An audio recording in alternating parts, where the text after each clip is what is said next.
কিছুক্ষণের মধ্যেই সেখানে চলে আসে সাইমনের লোকজন। এসেই দেখতে পায় লোকটা মরে গেছে, আবারও কবর দিয়ে দিয়েছে দেবা। এটাতে ওর উপর অনেক রেগে থাকে। তোকে আমি বলেছিলাম যেন জীবিত রাখ তুই, কিন্তু তুই ওকে কেন মেরে ফেললি? ওর কাছে প্রায় 200 কোটি টাকার উপরে মাল আছে, সেটা কোথায় রেখেছে সেটা শুধু দয়ালই জানে। আমি বারবার বলার পরও তুই কেন ওকে মারলি? তখন দেবা বলে, ও আমাদের হাত থেকে ছুটে পালিয়ে যাচ্ছিল এবং অনেক চিল্লাচিল্লিও করছিল।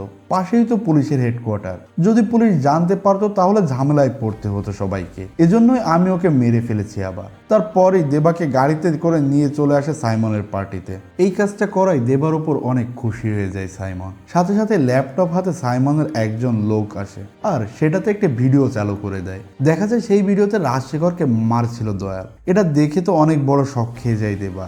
রাজশেখরকে মারা শুরু করার আগে রাজশেখর দয়ালের কানে কিছু একটা বলছিল, তারপর ওকে নির্মমভাবে মেরে ফেলে দেয় দয়াল। এই ব্যাপারটা দেবাকে দেখে সাইমন বলে, তোমাকে আমি বলেছিলাম না তুমি আমার একটা উপকার করো, তোমারও একটা উপকার আমি করব। আসলে এটাই হলো সেই উপকার। তোমার বন্ধুকে যে মেরেছিল তার মৃত্যু তোমার হাতেই হলো।